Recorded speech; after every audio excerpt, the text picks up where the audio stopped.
നമസ്കാരം. ഷെഖേന ബിഗ് ഡിബേറ്റിലേക്ക് എല്ലാവർക്കും സ്വാഗതം.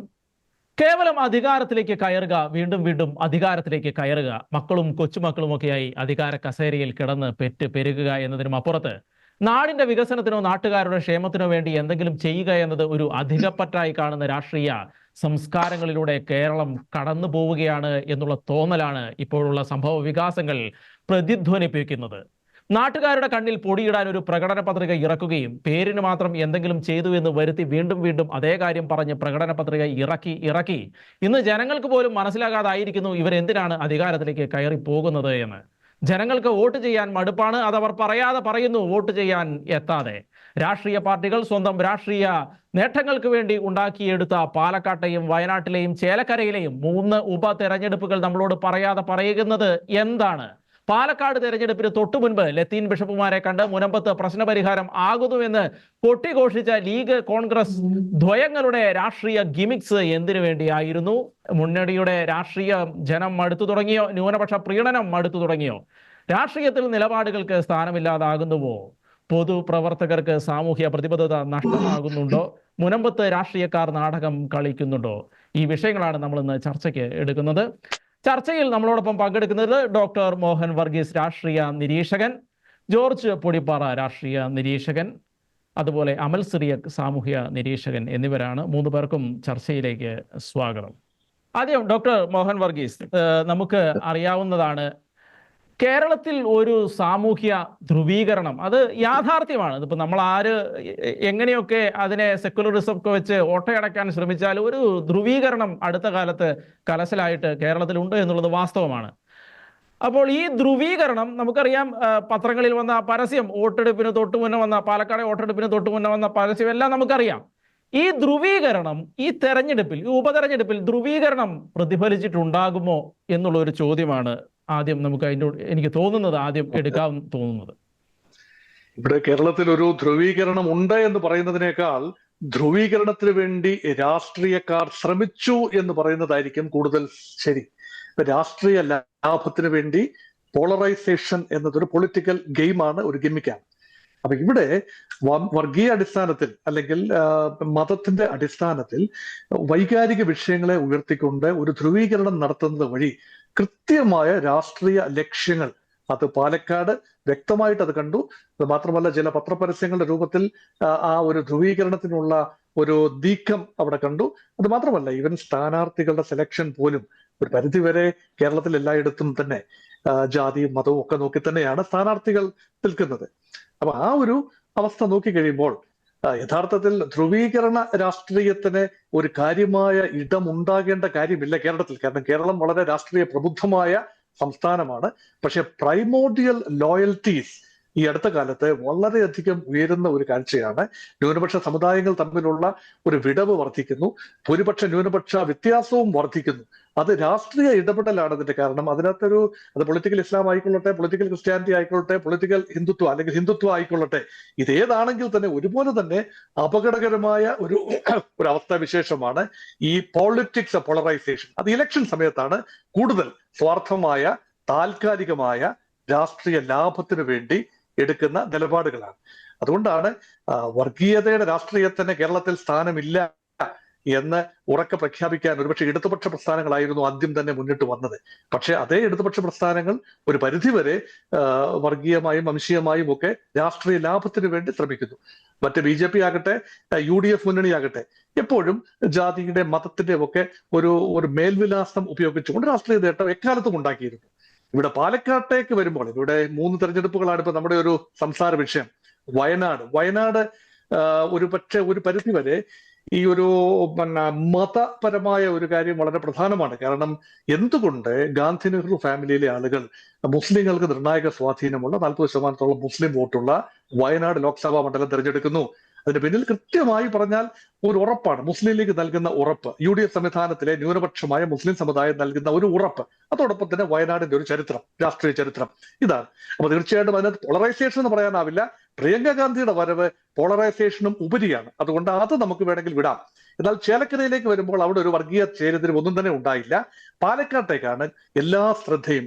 രാഷ്ട്രീയ മാപിനിയിലെ താപനില ഏറ്റവും ഉയർന്ന നിലയിൽ കണ്ടത് ഇപ്രാവശ്യം പാലക്കാട് തന്നെയാണ്. 3 മുന്നണികൾക്കും ഒരുപോലെ പ്രധാനപ്പെട്ട ഒരു ഒരു ഒരു തെരഞ്ഞെടുപ്പായി പോയി. അത് മാത്രമല്ല, ബി ജെ പിക്ക് നിർണായക സ്വാധീനമുള്ള ഒരു മണ്ഡലം എന്ന നിലയിൽ ബി ജെ പി വിരുദ്ധ ശക്തികൾ അത് ഏതെങ്കിലും ഒരു ഭാഗത്തേക്ക് പോളറൈസ് ചെയ്യപ്പെടാനാണ് സാധ്യത. അത് ഈ ഒരുപക്ഷെ ഏറ്റവും പ്രബലമായ അവിടുത്തെ പാലക്കാട് ഒരു പ്രബലമായ കക്ഷി എന്ന നിലയിൽ എൽ ഡി എഫിനേക്കാൾ ഇപ്പോൾ മുൻതൂക്കം യു ഡി എഫിനാണ് എന്ന് ഞാൻ കരുതുന്നു. അതുകൊണ്ട് ബി ജെ പി വിരുദ്ധ വോട്ടുകൾ സ്വാഭാവികമായി പോളറൈസ് ചെയ്യപ്പെടുന്നത് കോൺഗ്രസിന് അനുകൂലമായിട്ടാണ്. അപ്പൊ രാഹുൽ മാങ്കൂട്ടത്തിന് അനുകൂലമായിട്ട് വരേണ്ടതാണ്. പക്ഷേ അതിന് പി സരിൻ വന്നപ്പോൾ ഏതാണ്ട് ഒരു കണക്ക് തീർക്കലിന്റെ ഒരു രീതിയിൽ അതിഗംഭീരമായ പ്രകടനം തന്നെയാണ്, പ്രകടനവും തന്നെയാണ് ഇടതുപക്ഷം അവിടെ കാഴ്ചവെച്ചത്. അതുകൊണ്ട് ഇപ്രാവശ്യം ഇടതുപക്ഷത്തിന്റെ ഭാഗത്തുനിന്ന് കാര്യമായ വോട്ട് യു ഡി എഫിലേക്ക് പോവില്ല എന്നാണ് പൊതുവെ കരുതപ്പെടുന്നത്. അതുകൊണ്ട് ഇടതുപക്ഷത്തിന്റെ വോട്ട് ഷെയർ അവിടെ നിലനിർത്തും. അതോടൊപ്പം തന്നെ യു ഡി എഫിന് ലഭിക്കാവുന്ന സാമുദായിക വോട്ട്, പ്രത്യേകിച്ച് 22% വരുന്ന മുസ്ലിം വോട്ട്, ആ വോട്ടിന്റെ ഒരു പങ്ക് എൽ ഡി എഫിലേക്ക് സ്വാംശീകരിക്കുക വഴി ഒരുപക്ഷെ എൽ ഡി എഫിന്റെ വോട്ട് നില ഉയർത്തും. അതിലെ ബെനിഫിഷ്യറി ആകാൻ പോകുന്നത് ഒരുപക്ഷെ ബി ജെ പി കാൻഡിഡേറ്റ് ആണോ എന്നൊരു സന്ദേഹം ഒരുപക്ഷെ ഉണ്ടാവും. അതുകൊണ്ടാണ് ഈ രണ്ട് കാര്യങ്ങളും ചേർത്ത് വായിക്കേണ്ടതുണ്ട്. ഒരു ധ്രുവീകരണത്തിന് വേണ്ടി ശ്രമിക്കുന്നു ഒരു വശത്ത്, അത് മുനമ്പം വിഷയമെല്ലാം ഉൾപ്പെടെ ധ്രുവീകരണത്തിന് വേണ്ടി ശ്രമിക്കുന്നു, അത് ബി ജെ പി അത് തീർച്ചയായിട്ടും അതിനുവേണ്ടിയുള്ള ശ്രമം നടത്തുന്നു ഒരു വശം.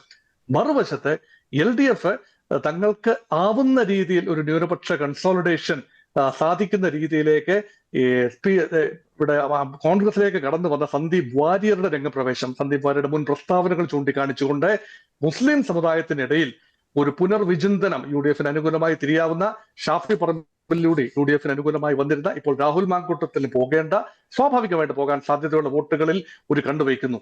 ഇതെല്ലാം തന്നെ ഒരു ധ്രുവീകരണ രാഷ്ട്രീയത്തിന്റെ പ്രതിഫലനങ്ങളാണ് എന്ന് കാണാനാവും.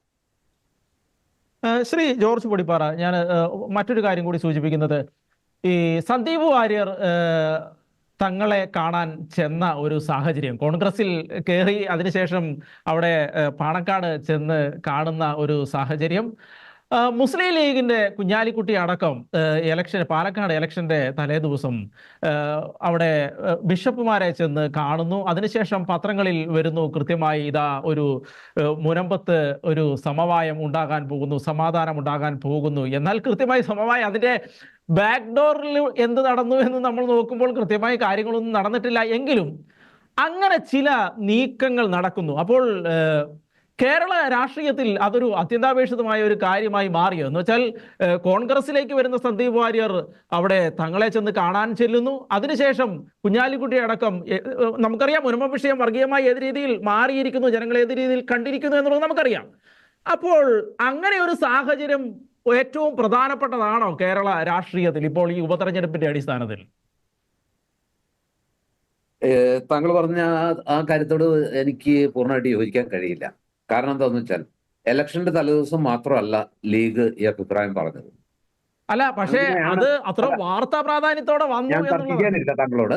പക്ഷേ എല്ലാ കാര്യങ്ങളെയും രാഷ്ട്രീയക്കാർ മുതലെടുക്കാൻ ശ്രമിക്കുന്ന പോലെ നമ്മളും ചാനലുകളും, അല്ലെങ്കിൽ ഏത് ഭാഗത്താണോ നിൽക്കുന്നത് ചാനലുകൾ, ആ ഭാഗത്തേക്ക് കാര്യങ്ങളെ ട്വിസ്റ്റ് ചെയ്ത് കൊണ്ടുപോകുന്ന രീതിയിൽ വ്യാഖ്യാനിക്കരുത്. കാരണം ഞാൻ ആർക്കും വേണ്ടി വർത്തമാനം പറയല്ല, പക്ഷെ സത്യസന്ധമായിട്ട് കാര്യങ്ങളെ നിരീക്ഷിക്കുമ്പോൾ മുനമ്പത്ത് എന്താ നമ്മുടെ ആവശ്യം? ഏതെങ്കിലും ഒരു രാഷ്ട്രീയ പാർട്ടി അത് മുതലെടുക്കണമെന്നാണോ, മുതലെടുക്കരുതെന്നാണോ, അല്ലെങ്കിൽ ആർക്കെങ്കിലും അതിന്റെ ക്രെഡിറ്റ് കിട്ടണമെന്നാണോ, കിട്ടാത്തതെന്നാണോ? മറിച്ച് മുനമ്പത്തെ നിസ്സഹായരായ മനുഷ്യര് ഈ വഖഫ് നിയമത്തിന്റെ ഒരു ദുർവ്യാഖ്യാനം മൂലം, അല്ലെങ്കിൽ ആ വഖഫ് നിയമത്തിന്റെ ആ കുരുക്കിൽ അകപ്പെട്ടു പോയ ആ 600ഓളം കുടുംബങ്ങളിലെ മനുഷ്യർക്ക് നീതി ലഭിക്കുക എന്നതാണ് നമ്മുടെ ആവശ്യമെങ്കിൽ, ആ നീതി ലഭ്യമാക്കാൻ ഏതെങ്കിലും രീതിയിൽ ഇടപെടുന്ന, പ്രത്യേകിച്ച് മുസ്ലിം സമുദായത്തിലെ ഏറ്റവും പ്രബല സംഘടനയായ മുസ്ലിം ലീഗ് ഈ വിഷയത്തിൽ ഒരു അമിക്കബിൾ സൊല്യൂഷൻ, ഒരു സമവായത്തിലൂടെ, ഒരു ധാരണയിലൂടെ ആർക്കും ഉപദ്രവം ഉണ്ടാക്കാത്ത രീതിയിൽ നിയമത്തിൽ എന്തെങ്കിലും പഴുതുകൾ ഉണ്ടെങ്കിൽ വഖഫ് നിയമം അവിടെ നിൽക്കട്ടെ. മറിച്ച് ആ നിയമത്തിൽ അറിഞ്ഞോ അറിയാതെയോ കുരുങ്ങിപ്പോയ, പണം കൊടുത്ത് ഭൂമി വാങ്ങി ഒടുവിൽ നികുതി അടയ്ക്കാൻ കഴിയാതെ ഭൂമി വഖഫ് ബോർഡ് ഏറ്റെടുക്കുന്ന ഒരവസ്ഥയിലേക്ക് സിവിൽ നിയമത്തിന്റെയും അതുപോലെ തന്നെ സർക്കാർ നിയമത്തിന്റെയും കുരുക്കിൽ അകപ്പെട്ട മനുഷ്യരെ അത് നിരയാക്കാതെ എങ്ങനെയെങ്കിലും രക്ഷിക്കണമെന്ന ഒരു നിലപാടിലേക്ക് പോകുമ്പോൾ മുസ്ലിം സംഘടനകളുടെ ഒരു യോഗം ലീഗ് മുൻകൈയെടുത്ത് വിളിച്ചുകൂട്ടി അവിടെ ഒരു സമവായം ഉണ്ടാക്കി അവിടുത്തെ മുനമ്പം പ്രശ്നത്തിന് രമ്യമായ പരിഹാരം ഉണ്ടാക്കണം, അവിടെയുള്ള നിരപരാധികളായ മനുഷ്യരെ ക്രൂശിക്കരുത്, ശിക്ഷിക്കരുത് എന്ന രീതിയിൽ ആ സംഘടനകളെല്ലാം ചേർന്നൊരു ഒരു ഒരു അഭിപ്രായ രൂപവത്കരണത്തിലേക്ക് എത്തിയതൊക്കെ മറന്നുകൊണ്ട് ഇലക്ഷന്റെ തലേ ദിവസം സാദിഖ് അലി ശിഹാബ് തങ്ങളും ശ്രീ പി കെ കുഞ്ഞാലിക്കുട്ടിയും അവിടെ എത്തിയത് പാലക്കാട് വോട്ട് കിട്ടാൻ വേണ്ടിയാണ് എന്ന രീതിയിൽ വ്യാഖ്യാനിക്കുന്നതിനകത്തും ചില ദുഷ്ടലാക്കുണ്ട്. അങ്ങനെയല്ല നമ്മൾ കാര്യങ്ങളെ കാണേണ്ടത്. നമ്മൾ കാര്യങ്ങളെ കാണേണ്ടത് ഇതിനകത്ത് ആരാണ് യഥാർത്ഥത്തിൽ ഇത് വഹിക്കുന്നത് എന്തിനാണ്? ഒരു വശത്ത് ഈ പ്രശ്നത്തിൽ എന്തെങ്കിലും ഒരു സർവകക്ഷി യോഗമോ അല്ലെങ്കിൽ ഈ മനുഷ്യരുടെ വിഷയത്തിൽ നിയമപരമായ എന്തെങ്കിലും പരിഹാരം ഉണ്ടോ? ഈ വഖഫ് നിയമത്തിലെ കുരുക്കുകൾ അഴിക്കാൻ ഈ ഭൂമിയുടെ കാര്യത്തിൽ വഖഫ് നിയമം ബാധകമാവില്ല എന്ന് നിയമ വിദഗ്ധരിൽ ഒരു വലിയ വിഭാഗം പറയുന്നുണ്ട്. അങ്ങനെയെങ്കിൽ ആ ഭാഗം, അതായത് അതൊരു ഒരു ഇഷ്ടദാനം പോലെ കൊടുത്തിട്ടുള്ളതാണ്. അതിനകത്ത് ഈ പറഞ്ഞ പോലെ വഖഫ് നിയമത്തിന്റെ ബാധകമല്ല, കണ്ടീഷണൽ ആയിട്ടുള്ള ഒരു വഖഫ് നിയമം. കണ്ടീഷണൽ ആണെങ്കിൽ അത് വഖഫിൽ ഉൾപ്പെടില്ല എന്ന വ്യവസ്ഥകളൊക്കെ ഉണ്ട്. ഇത് കണ്ടീഷണൽ ആയതുകൊണ്ട് തന്നെ അത് ഒഴിവാക്കിക്കൊണ്ട് ഈ പ്രശ്നത്തിന് പരിഹാരം കാണാൻ പറ്റുമോ എന്ന് ആദ്യം പരിശ്രമിക്കേണ്ടത് ആരാണ്? യഥാർത്ഥത്തിൽ ആദ്യം പരിശ്രമം നടത്തേണ്ടത് സംസ്ഥാന സർക്കാരാണ്. സംസ്ഥാന സർക്കാരിന്റെ കീഴിലാണ് വഖഫ് ബോർഡ്. സ്വാഭാവികമായിട്ട് ഇതിൽ ഫസ്റ്റ് ഇനീഷ്യേറ്റീവ് ഉണ്ടാകേണ്ടത് സർക്കാരിന്റെ ഭാഗത്തു നിന്നാണ്. ഇപ്പോൾ ഏതാണ്ട് 35, 40, 50 ദിവസത്തിലേക്ക് അടുക്കുകയാണ്. 2 മാസത്തിലേക്ക് അടുക്കുകയാണ് ഈ സമരം തുടങ്ങിയിട്ട്. ഈ ഒരു സർവകക്ഷി യോഗം വിളിച്ചു കൂട്ടാൻ ഇത്രയേറെ വൈകേണ്ട കാര്യമുണ്ടോ? ഈ വിഷയം ഇത്രത്തോളം വഷളാക്കി അല്ലെങ്കിൽ ഇത്രത്തോളം വൈകിച്ച് അതിനകത്ത് ഏതെങ്കിലും ഒരു പ്രത്യേക രാഷ്ട്രീയ കക്ഷി അതിലൊരു മുതലെടുപ്പിന് ശ്രമിക്കുമ്പോൾ ഈ കേരളത്തിലെ എന്താ പറയുക വിവിധ സമുദായങ്ങൾ തമ്മിൽ, പ്രത്യേകിച്ച് ക്രിസ്ത്യൻ മുസ്ലിം സമുദായങ്ങൾ തമ്മിലുള്ള ആ ഒരു റിഫ്റ്റിലേക്ക്, വല്ലാത്തൊരു അകൽച്ചയിലേക്കും ശത്രുതയിലേക്കും ഒക്കെ ഈ കാര്യങ്ങളെ കൊണ്ടുപോകേണ്ട വല്ല കാര്യമുണ്ടോ? ഒരു യോഗം വിളിച്ചു കൂട്ടിയിട്ട് ഏതെങ്കിലും സാധ്യതകളുണ്ടോ എന്ന രീതിയിൽ ആദ്യം പരിശ്രമം നടത്തേണ്ടത് അധികാരത്തിലില്ലാത്ത UDF അല്ലെങ്കിൽ മുസ്ലിം ലീഗോ അല്ലല്ലോ. മറിച്ച് ആ കാര്യത്തിൽ മുൻകൈ എടുക്കേണ്ടത് സർക്കാരാണ്.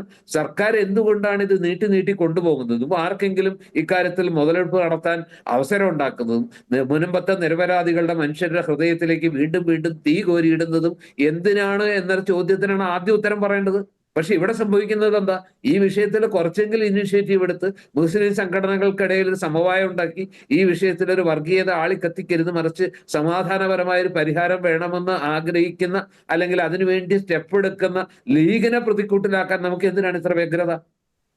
ലീഗിനെ പ്രതിക്കൂട്ടിലാക്കുന്നതിന്റെ അല്ല, അതിനിടയ്ക്ക് ഞാൻ ഒരു കാര്യത്തിനും കൂടെ പറയുകയാണ്. നിങ്ങളിപ്പോ പറഞ്ഞു സന്ദീപ് വാര്യർ കോൺഗ്രസിലേക്ക് വന്നു. ശരിയാണ്, സന്ദീപ് വാര്യർ കോൺഗ്രസിലേക്ക് വന്നു. കോൺഗ്രസിലേക്ക് വന്നില്ലെങ്കിൽ ന്യായമായിട്ടും അദ്ദേഹം പോകേണ്ടിയിരുന്നത് CPM-ലേക്കാണ്. അവരവിടെ പരവതാനി വിരിച്ചു. അതിനുശേഷം മണിയറ ഒരുക്കി അതിൽ മുല്ലപ്പൂവും വെതറിയിട്ടിരുന്നു. അതെല്ലാം ചെയ്തു കഴിഞ്ഞിട്ട് കിട്ടാതെ വന്നപ്പോഴാണ് ഇപ്പൊ ഈ മുന്തിരിങ്ങ പൊളിക്കുന്നത്. അയാൾക്കില്ലാത്ത കുഴപ്പമില്ല, അയാള് എന്താ പറയാ പത്തരമാറ്റ് തങ്കമാണ്, 916 ഗോൾഡാണ്, അതുപോലെ തന്നെ ക്രിസ്റ്റൽ ക്ലിയർ ആണെന്നൊക്കെ പറഞ്ഞിരുന്നവര് ഇപ്പോ മറിച്ച് പറയുമ്പോ അത് കഴിഞ്ഞിട്ട് ആ മറിച്ച് പറയുന്നതിലൊക്കെ എന്തെങ്കിലും ആത്മാർത്ഥതയുണ്ടോ? മാത്രമല്ല പോയി സന്ദീപ് വാര്യർ കാണുന്നത് എന്തുകൊണ്ടാ? അങ്ങനെ കാണേണ്ടതും കോൺഗ്രസിലേക്കാ വന്നിരിക്കുന്നത്. കോൺഗ്രസ് ഉൾപ്പെടുന്ന UDF-ലെ പ്രധാന കക്ഷിയാണ് ലീഗ്. സ്വാഭാവികമായിട്ടും സന്ദീപ് വാര്യരുടെ വരവിൽ അസ്വസ്ഥപ്പെടാൻ കൂടുതൽ അവകാശമുള്ളത് ലീഗിനാണ്. കാരണം മുസ്ലിം സമുദായത്തിനെതിരെയാണ് അയാൾ ഏറ്റവും കൂടുതൽ ആക്രമിച്ചിരിക്കുന്നത്. അപ്പൊ സ്വാഭാവികമായിട്ടും അദ്ദേഹം വരുമ്പോൾ സെറ്റിൽ ചെയ്യേണ്ടതും ഒരു എന്താ പറയാ ഒരു മുറിവുണക്കേണ്ടതും ഒക്കെ ആ സമുദായത്തിന്റെ ഹൃദയത്തിലാണ്. ആ സമുദായത്തെ UDF-ൽ ഏറ്റവും ശക്തമായി പ്രതിനിധീകരിക്കുന്ന ലീഗായിരിക്കുമ്പോൾ ആ ലീഗിന്റെ നേതാക്കളെ പോയി കാണുക എന്നുള്ളത് ഒരു ന്യായമായ കാര്യമാണ് അവരുടെ രാഷ്ട്രീയം വെച്ച് നോക്കുമ്പോൾ. ഞാൻ പറയുന്നത് ഇത്തരം വിഷയങ്ങളെ നമ്മൾ ആളിക്കത്തിക്കുകയല്ല വേണ്ടത്. എവിടെയെങ്കിലും സൊല്യൂഷന് സാധ്യതയുണ്ടെങ്കിൽ, സമവായത്തിന് സാധ്യതയുണ്ടെങ്കിൽ ഒരിക്കില്ലാതെ ആരെയും മുറിവേൽപ്പിക്കാതെ സമുദായ ഗോത്രത്തിന്, നമ്മുടെ സോഷ്യൽ ഫാബ്രിക്കിന്, നമ്മുടെ റിലീജിയസ് ഫാബ്രിക്കിന്, കേരളത്തിന്റെ ആ ഒരു റിലീജിയസ് ഹാർമണിയെ തകർക്കാത്ത രീതിയിൽ രീതിയിൽ ഒരു പരിഹാരത്തിന് ആര് ശ്രമിച്ചാലും അത് ലീഗായാലും ശരി, മറ്റേത് സംഘടനയായാലും ശരി, കോൺഗ്രസ് ആയാലും CPM ആയാലും CPI ആയാലും ആരായാലും അതിനെ നമ്മൾ അനുകൂലിക്കുകയാണ് വേണ്ടത്. അല്ലാതെ അതിനകത്ത് കുറ്റം കണ്ടെത്തി അതിൽ ആരാണ് അതിന്റെ ഉദ്ദേശം എന്താണ്? ഇതല്ല ഇവിടെ പ്രശ്നം. മുൻപത്തെ മനുഷ്യർക്ക് നീതി കിട്ടുക എന്നുള്ളതാണ് നമ്മുടെ ലക്ഷ്യം.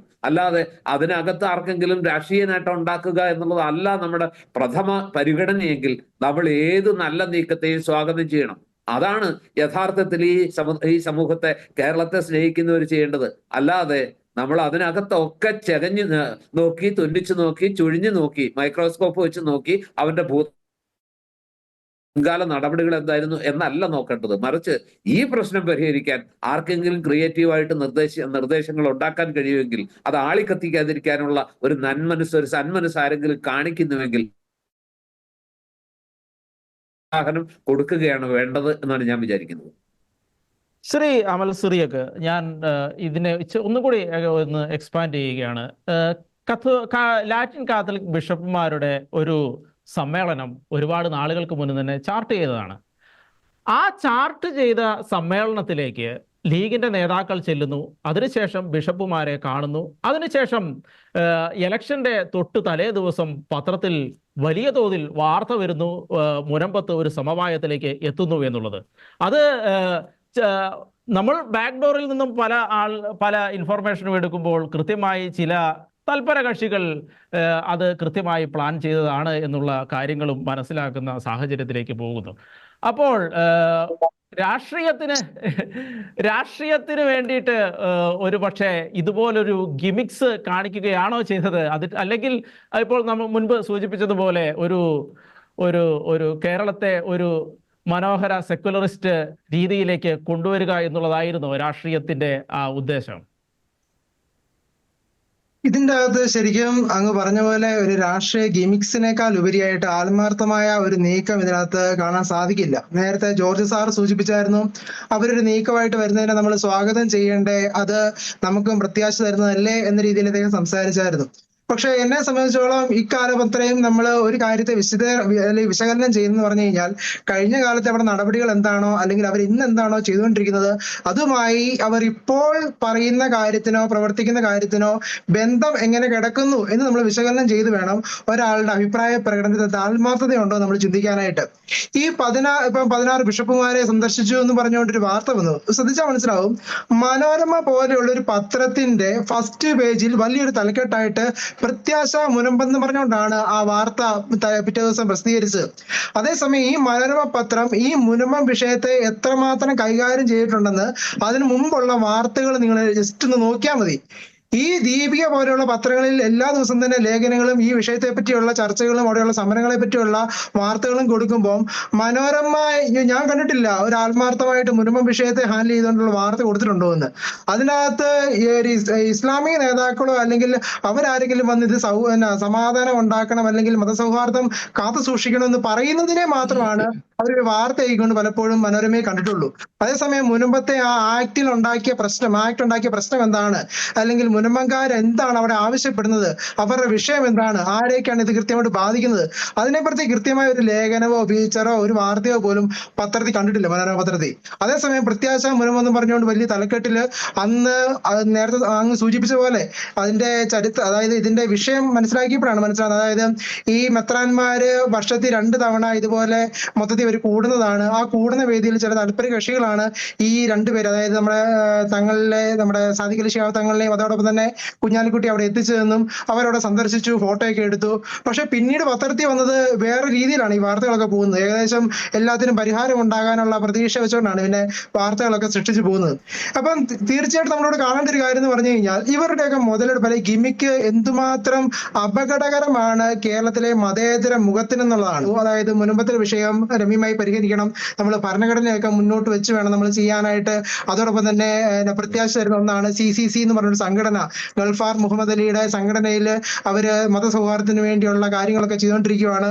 തങ്ങളിപ്പം ഫ്ലൈറ്റ് എടുത്ത് പോവുകയാണ്, നമ്മുടെ സീറോ മലബാറിലെയും ലാറ്റിൻ ബിഷപ്പുമാരായിട്ട് അവർ സമ്മേളനം നടത്തിക്കൊണ്ട് ഒരു മതേതര സംരക്ഷണം ഉണ്ടാക്കാൻ പോവുകയാണെന്ന് പറഞ്ഞു.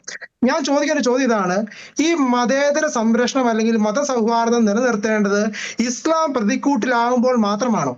ഇസ്ലാം പ്രതിക്കൂട്ടിൽ അല്ലെങ്കിൽ മുസ്ലിം സംഘടനകളോ മറ്റൊക്കെ പ്രതിക്കൂട്ടിലാകുമ്പോൾ മാത്രമാണ് ഇവർക്ക് ഈ മതേതര അല്ലെങ്കിൽ എന്താ പറയുക സൗഹാർദ്ദം മതസ്നേഹങ്ങൾ ഉടലെടുക്കുന്നത്. അതേസമയം ക്രിസ്ത്യാനിക്ക് ഒരു വിഷയം വരുമ്പോൾ ഇവരാരും ഇടപെടത്തില്ല.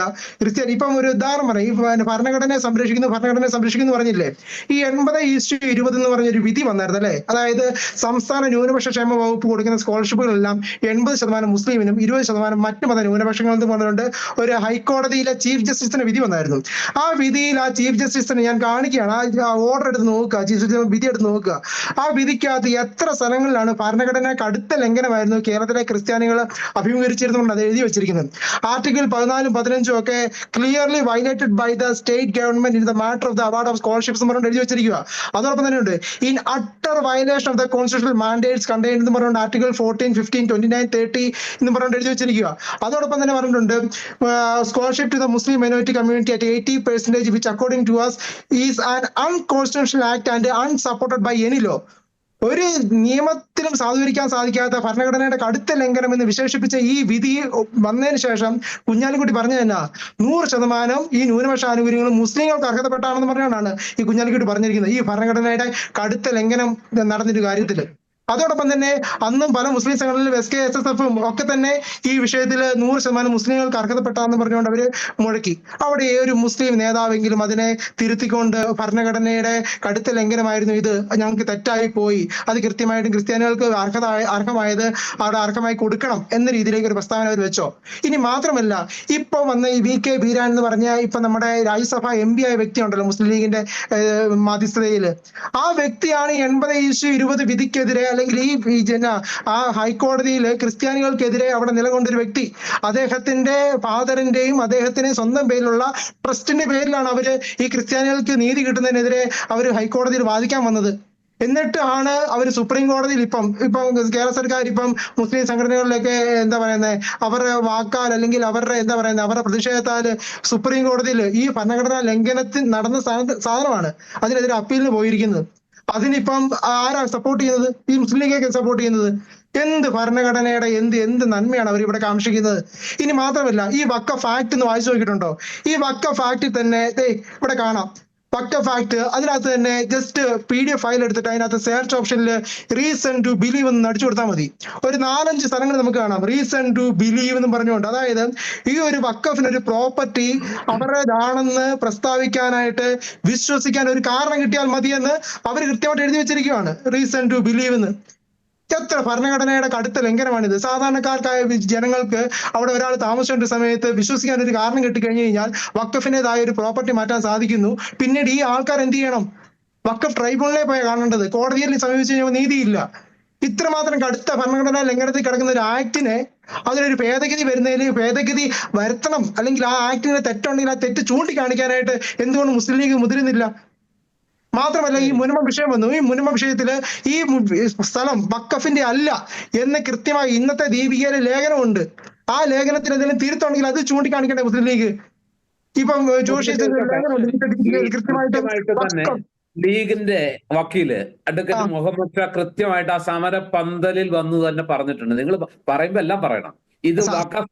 ഇത് വഖഫ് ഭൂമി അല്ല എന്ന് വളരെ കൃത്യമായി അതിശക്തമായി തന്നെ അഡ്വക്കേറ്റ് മുഹമ്മദ് ഷാ ആ പന്തലിൽ വെച്ച് പറയുന്നത് ഞാൻ കേട്ടതാ. പറയരുത് അങ്ങനെ പറയുന്നുണ്ടെങ്കിൽ ഈ മുസ്ലിം ലീഗിന്റെ MLA നിയമസഭയിൽ ഒരിക്കലെങ്കിലും ഈ സ്ഥലം വഖഫിന്റെ അല്ല എന്ന് പറഞ്ഞുകൊണ്ട് അതിന്റെ ചർച്ചാവേളയിൽ പറഞ്ഞിട്ടുണ്ടോ? പറയുമ്പോ ഈ വിഷയത്തിൽ ഒരു പരിഹാരത്തിലേക്ക് പോകാൻ തയ്യാറാകാത്ത LDF നയത്തെ അല്ലെങ്കിൽ ഇവിടുത്തെ എല്ലാ മതേതരത്വത്തിന്റെയും പ്രവാചകരെന്ന് അവകാശപ്പെടുന്ന ഈ LDF സർക്കാരിന്റെ ഭാഗത്തുനിന്ന് ഒരു പോസിറ്റീവ് നീക്കം ഉണ്ടാകാത്തതിൽ നിങ്ങൾക്ക് ഒരു രോഷമില്ലല്ലോ. ഞാനൊരു ചൂണ്ടിക്കാണിക്കുന്നതാണ് LDF സർക്കാരിന്റെ ഭാഗത്തുനിന്ന് രോഷം ഉണ്ടാക്കാത്തതിനല്ല, നേരത്തെ സാറ് ഇവിടെ സമാധാനം കൊണ്ടുവരുവാണ് പ്രസ്താവിച്ചതിന്റെ ഒരു വൈരുദ്ധ്യം ഞാൻ ചൂണ്ടിക്കാണിക്കാനാണ് ഞാൻ പറഞ്ഞത്. സമാധാനം വേണ്ടേ? അല്ല, സമാധാനം വേണം, പക്ഷെ സമാധാനം കൊണ്ടുവന്ന് ശാശ്വതമായിരിക്കണം. സമാധാനം വേണ്ടത് എങ്ങനെയാണെന്ന് പറഞ്ഞു കഴിഞ്ഞാൽ അത് ഞാൻ കൃത്യമായി പറഞ്ഞു തരാം. ഇപ്പം തന്നെ ഞാനിപ്പം എടുത്തതാണ്. അതായത് നാഷണൽ ലീഗ് സംസ്ഥാന കമ്മിറ്റിക്ക് വേണ്ടി എന്ന് പറഞ്ഞുകൊണ്ട് വാർത്താ സമ്മേളനം നടത്തി അവർ പറഞ്ഞു മുനമ്പം ഭൂമി വഖഫാന്ന് പറഞ്ഞു. ഇത് മാത്രമല്ല, ഇപ്പം നമ്മുടെ മുനമ്പത്ത് വഖഫ് ഭൂമി എന്ന് സമസ്ത യുവജന സംഘം അവര് വന്ന് വാർത്താ സമ്മേളനം നടത്തി. ഈ മുസ്ലിം ലീഗ് ചെയ്യേണ്ടത് ഇവരെ പോലെയുള്ള ആൾക്കാരെ തിരുത്തുകയാണ് ചെയ്യേണ്ടത്. എന്തുകൊണ്ടാണ് ഇവരെ അതിനല്ലേ മുസ്ലിം സംഘടനകളുടെ യോഗം വിളിച്ച് ഒരു സമവായത്തിൽ എത്തിച്ചത്? വേറെ ഏത് സംഘടന ചെയ്തു? നാഷണൽ ലീഗ് ചെയ്തു. സാറെ എവിടെയാ സമവായത്തിൽ എത്തിച്ചത്? ഇത് വഖഫ് ഭൂമി അല്ല എന്ന് മറ്റു മുസ്ലിം സംഘടനകളോട് ഭൂമി അവരെ കുടിയിറക്കരുത് അത്രയെങ്കിലും. സാറേ കുടി ഇറക്കരുതെന്ന് പറഞ്ഞു കഴിഞ്ഞാൽ ഇവര് നാളെ ബാക്കിയുള്ളവന്റെ താഴെ പോയി കേണുകൊണ്ട് ജീവിക്കേണ്ട ഒരു അവസ്ഥയിലേക്കല്ലേ പോകുന്നത്. ഇന്ന് കുടി ഇറക്കരുതെന്ന് പറഞ്ഞു, ഒരു 10 വർഷത്തിന് ശേഷം ഇവരൊക്കെ മാറും, നേതാക്കൾ മാറും, ആളുകൾ മാറും. അന്ന് ഈ വഖഫ് ആക്ട് നിൽക്കുവാണ്, ശരിയല്ലേ? അന്ന് ഇന്ന് കുടി ഇറക്കണ്ടെന്ന് പറഞ്ഞ് 10 വർഷത്തിന് ശേഷം കുറെ ആൾക്കാർ വന്ന് പറയുവാണ് ഇത് കുടി ഇറങ്ങേണ്ടവരാണ്, വക്കഭൂമിയാണെന്ന് പറഞ്ഞുകൊണ്ട് വന്നു കഴിഞ്ഞാൽ എവിടെയാണ് ഇവർക്ക് ശാശ്വതമായ പരിഹാരം കിട്ടുക? അപ്പൊ തീർച്ചയായിട്ടും ശാശ്വതമായ ഒരു പരിഹാരമാണ് ഇവിടെ ആവശ്യം. കൃത്യമായിട്ട് എന്റെ ഭാഷയിൽ പറയുവാണെങ്കിൽ ഒരു ശാശ്വതമായ പരിഹാരം എന്ന് പറഞ്ഞു കഴിഞ്ഞാൽ നമ്മുടെ ചങ്ങനാശ്ശേരി അതിരൂപതയിലെ ഇപ്പോൾ ഉള്ള ആർച്ച് ബിഷപ്പ് അദ്ദേഹം ഈ 3 പോയിന്റ് തന്നെ എല്ലാവരും ഒന്ന് അംഗീകരിച്ചാൽ മാത്രം മതി. ഒന്നാമത്തെ പോയിന്റ്, മുൻപത്തെ ജനങ്ങളെ കുടിയിറക്കില്ല എന്നതല്ല പ്രതീക്ഷിക്കുന്ന പരിഹാരം. കാരണം അവർ കുടിയേറ്റക്കാരല്ല, കയ്യേറ്റക്കാരുമല്ല. സ്ഥലം പണം കൊടുത്ത് വാങ്ങിയ ഉടമസ്ഥരാണ്. അവർക്ക് റവന്യൂ അവകാശങ്ങൾ നൽകിയാലേ പരിഹാരമാകൂ. ഇത് പരിഹാരം ഉണ്ടാക്കിയതിന് ശേഷം ചർച്ചയാകാമെന്ന് എല്ലാവർക്കും പറയാമല്ലോ. അടുത്തത് രണ്ടാമത്തെ പോയിന്റ്, മുൻപത്തെ 110 ഏക്കർ ഭൂമിക്ക് പകരം കാസർഗോഡ് ഒക്കെ സ്ഥലം കൊടുക്കാന്ന് അവർ പറഞ്ഞിട്ടുണ്ട്. അപ്പം പകര ഭൂമി കൊടുക്കുമ്പോൾ മുൻപത്തേത് വഖഫ് ഭൂമിയാണെന്ന് അംഗീകരിക്കുകയാണ് ചെയ്യുന്നത്. ഒരിക്കൽ വഖഫായാൽ എന്നേക്കും വഖഫാണെന്ന് പറഞ്ഞ് ഏതാനും വർഷങ്ങൾക്ക് ശേഷം വീണ്ടും അവകാശം ഉന്നയിക്കാം. മുൻപത്തേത് വഖഫ് ഭൂമി അല്ലെന്ന് പ്രഖ്യാപിക്കുക മാത്രമാണ് ശാശ്വതമായ പരിഹാരം. അതെല്ലാ കോണിൽ നിന്നും ഉണ്ടാകണം. മൂന്നാമത്തെ പോയിന്റ്, വഖഫ് നിയമത്തിന്റെ ചില വകുപ്പുകൾ നാനാജാതി മതസ്ഥരുടെ അവകാശങ്ങളെ ഹനിക്കുന്നതാകിയാൽ ആ നിയമം ഭേദഗതി ചെയ്ത് ജനങ്ങളുടെ സ്വത്തിനും ജീവനും സുരക്ഷിതം നൽകേണ്ടതുണ്ട്. ഈ 3 പോയിന്റ് എന്തുകൊണ്ട് എല്ലാവർക്കും തന്നെ അംഗീകരിച്ച് അതൊരു നിലപാടാക്കി ഉയർത്തിക്കൊണ്ടുവരാൻ സാധിക്കുന്നില്ല? തീർച്ചയായിട്ടും ഞാനൊന്ന് ഇടപെടുകയാണ്. ശ്രീ ഡോക്ടർ മോഹൻ വർഗീസ്, ഞാൻ നേരത്തെ പറഞ്ഞതുപോലെ UDF ഭാഗത്തു നിന്ന് അവര് ഇലക്ഷന്റെ തലേദിവസം പോയിട്ട് ബിഷപ്പുമാരെ കണ്ടു, കൃത്യമായിട്ട് കാര്യങ്ങൾ ചർച്ച ചെയ്തു, അങ്ങനെ ഒരു പ്രസ്താവന ഇറക്കുന്ന സാഹചര്യം ഉണ്ടായി. LDF എന്തുകൊണ്ടാണ് 22-ാം തീയതിക്കത്തേക്ക് ഇത് മാറ്റിയത്? അവർക്ക് വേണമെങ്കിൽ ഇത് ഇലക്ഷന്റെ മുന്നേ ആക്കാൻ കഴിയുമായിരുന്നില്ലേ? ഇതിനെ കൃത്യമായി ചർച്ച നടത്തുക, അതിനൊരു പരിഹാരത്തിനെ നിർദ്ദേശിക്കാൻ എന്തുകൊണ്ടായിരിക്കും അങ്ങനെ ചെയ്തിട്ടുണ്ടാവുക? ഇവിടെ യഥാർത്ഥത്തിൽ UDF അല്ല LDF ആണ് ഈ വിഷയം രമ്യമായി പരിഹരിക്കേണ്ടതിന് മുൻകൈ എടുക്കേണ്ടത്. തീർച്ചയായും 22-ാം തീയതി എന്ന് പറയുന്നത് നാളെ, പിന്നെ അടുത്ത ദിവസം, അതായത് ഇലക്ഷൻ കഴിയട്ടെ എന്ന് വിചാരിക്കാനുള്ള തീരുമാനം LDF-ന്റെ തീരുമാനമാണ്. ഇവിടെ UDF എന്ത് ചെയ്തു എന്ന് നോക്കേണ്ട കാര്യമില്ല. അവർ പ്രതിപക്ഷത്താണ്. മുസ്ലിം ലീഗ് ആകട്ടെ കോൺഗ്രസ് ആകട്ടെ പ്രതിപക്ഷത്ത് നിൽക്കുന്ന സംഘടന. പ്രതിപക്ഷത്തെന്ന് പറയുമ്പോൾ ഒരു സംഗതി ഉള്ളത്, ഈ കോൺഗ്രസിന്റെ മുകളിലാണ് ഈ ആക്ട് ഉണ്ടാക്കിയതിന്റെ എല്ലാ ഉത്തരവാദിത്വവും ഇന്ന് ചർച്ച നടക്കുമ്പോൾ കെട്ടിവെക്കപ്പെട്ടിരിക്കുന്നത്. കോൺഗ്രസിന്റെ, കാരണം 95-ലെ ആക്ട്, അതുപോലെ 2013-ലെ ഭേദഗതി, 1954-ലെ ആക്ട് എല്ലാം കോൺഗ്രസിന്റെ മുകളിലാണ് ഇപ്പോൾ ചർച്ചകൾ എല്ലാവരും കെട്ടിവെച്ചിരിക്കുന്നത്. അപ്പോൾ LDF ചർച്ച മാറ്റിവെച്ചത് ഒരു പക്ഷേ കോൺഗ്രസിന്റെ തലപ്പത്ത് ഇതിരിക്കട്ടെ, അപ്പൊ ലീഗ് പോയി കണ്ടത് അത് ഒഴിവാക്കുക എന്ന ലക്ഷ്യത്തോടെ, അങ്ങനെ ഒരു സാധ്യത അതിനുള്ളിൽ ഉണ്ടോ? ഒരു രാഷ്ട്രീയ നമ്മളിപ്പോൾ ശ്രമിച്ചുകൊണ്ടിരിക്കുന്നത് കാത്തിരിയിൽ വളം വെക്കുന്നതിന് തുല്യമാണ്. യഥാർത്ഥത്തിൽ ഇതിന്റെ ഫണ്ടമെന്റൽസിലേക്ക് പോയാൽ മാത്രമേ അതിന്റെ ഉരുത്തിരിഞ്ഞു വന്ന ആ സാഹചര്യം നമുക്ക് മനസ്സിലാകൂ. ഇവിടെ കഴിഞ്ഞ ഒരു ദശകമായി, ഏതാണ്ട് കൃത്യമായി പറഞ്ഞാൽ ഒരു 7-8 വർഷമായി കാണും, കേരളത്തിലെ മുസ്ലിം സാമാന്യത്തിൽ ഒരിടം നേടാനായി ഇടതുപക്ഷ പ്രസ്ഥാനങ്ങൾ വളരെ ആത്മാർത്ഥമായി ശ്രമിക്കുന്നുണ്ട്. അതിനുവേണ്ടി പല നയങ്ങളും, അത് പലതും അടവ് നയങ്ങളാണ്. അത് മുസ്ലിങ്ങളുടെ ഒരു വിഭാഗത്തെ കൂടെ നിർത്താനായി അവിടെ കാൻഡിഡേറ്റ്സിന്റെ സെലക്ഷൻ ആകട്ടെ, മുഖ്യമന്ത്രിയുടെ മരുമകനിലൂടെ ആകട്ടെ, ഒരുപാട് രീതിയിൽ മുസ്ലിം ജനസാമാന്യത്തെ കൂടെ നിർത്താനുള്ള ഒരു ശ്രമം നടത്തുന്നു. ആ ശ്രമം വലിയ തോതിൽ ബൂമറാങ് ചെയ്തത് 2024-ലെ ലോക്സഭാ തെരഞ്ഞെടുപ്പിലാണ്. അവിടെ കേരളത്തിലെ ഏറ്റവും പ്രമുഖ സമുദായമായ 26% വരുന്ന ഈഴവ സമുദായത്തിന്റെ ഒരു നല്ല പങ്ക്, അവര് പരമ്പരാഗതമായി ഇടതുപക്ഷ വോട്ടർമാരാണ്. ആ വിഭാഗത്തിന്റെ ഒരു നല്ല പങ്ക് BJP-യിലേക്ക് പോയി. ആ ഒരു ഷിഫ്റ്റ് LDF-ന്റെ രാഷ്ട്രീയ അടിത്തറ ഇളക്കി. അങ്ങനെ രാഷ്ട്രീയ അടിത്തറ ഇളക്കിയപ്പോൾ സ്വാഭാവികമായി അടുത്ത നടപടി എന്താണ്? മുസ്ലിം ജനസാമാന്യത്തിന് കൂടി സ്വീകാര്യമാകുന്ന രീതിയിൽ ചില പ്രസ്താവനകളെങ്കിലും നടത്തേണ്ടതുണ്ട്. അപ്പൊ അതിനു വേണ്ടിയുള്ള ശ്രമങ്ങളാണ് LDF നടക്കുന്നത്.